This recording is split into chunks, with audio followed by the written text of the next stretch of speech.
এখন আমরা লিখব ক্লিপিং মার্কসের কাজ। ফার্স্ট আমি একটা পিক নিয়ে আসবো।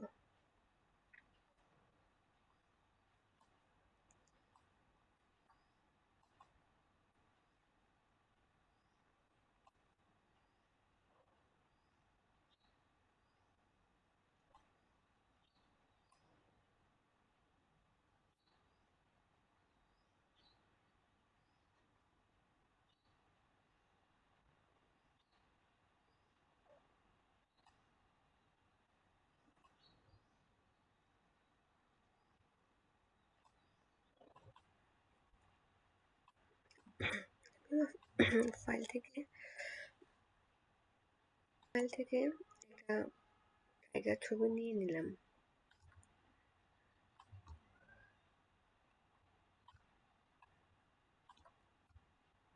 এটাকে কপি করে একটা রেখে নিই এখানে।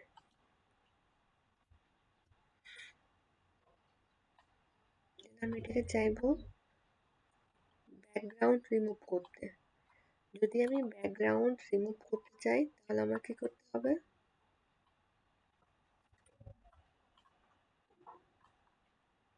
কপি নিয়ে নিই এখানে, কপি রেখে নিই।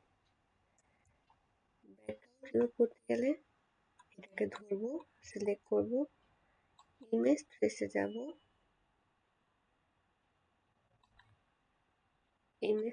যাব, লো ফ্যাডেলিটি ফটোতে যাব, দেন ওকে ক্লিক করব।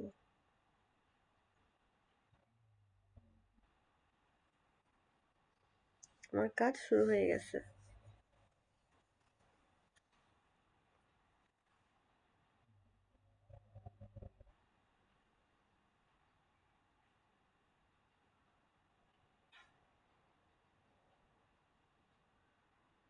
একটু সময় লাগবে।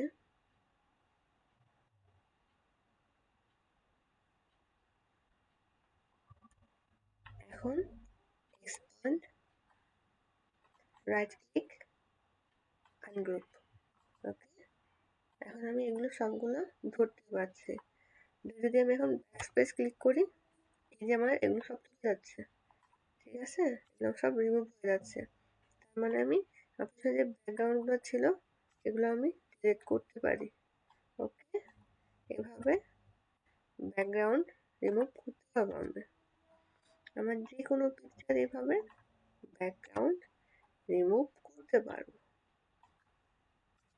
ওকে, আমি যদি চাই এতটুকু কালার চেঞ্জ করতে, তখন এটার কালারটা আমি চেঞ্জ করতে পারবো।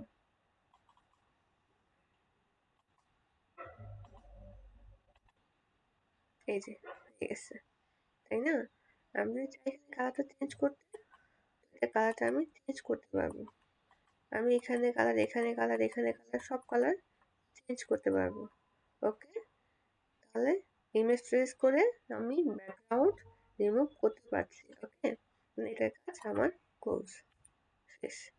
এখন চাচ্ছি আমি এটাকে সুন্দর করে ক্লিপিং মাস্ক করে একটা ক্যানভাস আকৃতি নিতে হবে।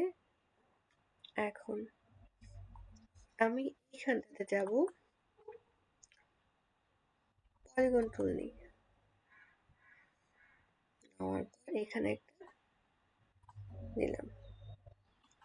এটাকে সাইড করি, এইটাকে আমি আমার মতো করে সুন্দর করে শেপ দিই।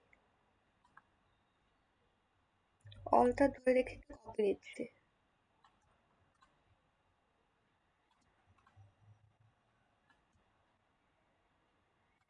অলটা ধরে চেপে ধরে আমি আরেকটা কপি নিয়ে নিলাম।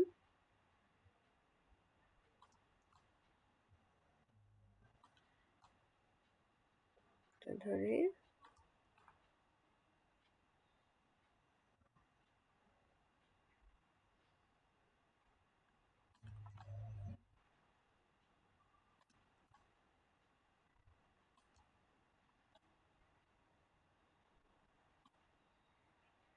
ওকে, এখন আমি এই সবগুলাকে সিলেক্ট করে অবজেক্ট,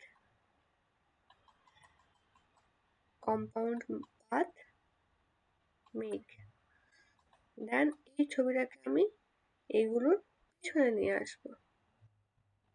আমার সব সময় মনে রাখতে হবে, আমি যদি কোনো কিছু কাজ করতে যাই তখন অলওয়েজ সেই কাজটা আমার থাকবে নিচে এবং যেটার মাঝে কাজ করব সেটা থাকবে উপরে।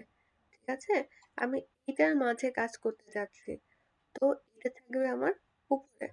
এখন আমি সবগুলাকে সিলেক্ট করব, দেন রাইট বাটন ক্লিক করব, মেক ক্লিপিং মাস্ক। ওকে, এই যে আমার হয়ে গেছে। ঠিক আছে, এটা আমার হয়ে গেছে। এখন এটাকে আমি আমার মতো করে যে কোনো শেপে দিতে পারবো। এই যেটা হয়ে গেল। ওকে, তাহলে আমার ক্লিপিং মাস্কের কাজ শেষ। দেন আল্লাহ হাফেজ, আসসালামু আলাইকুম।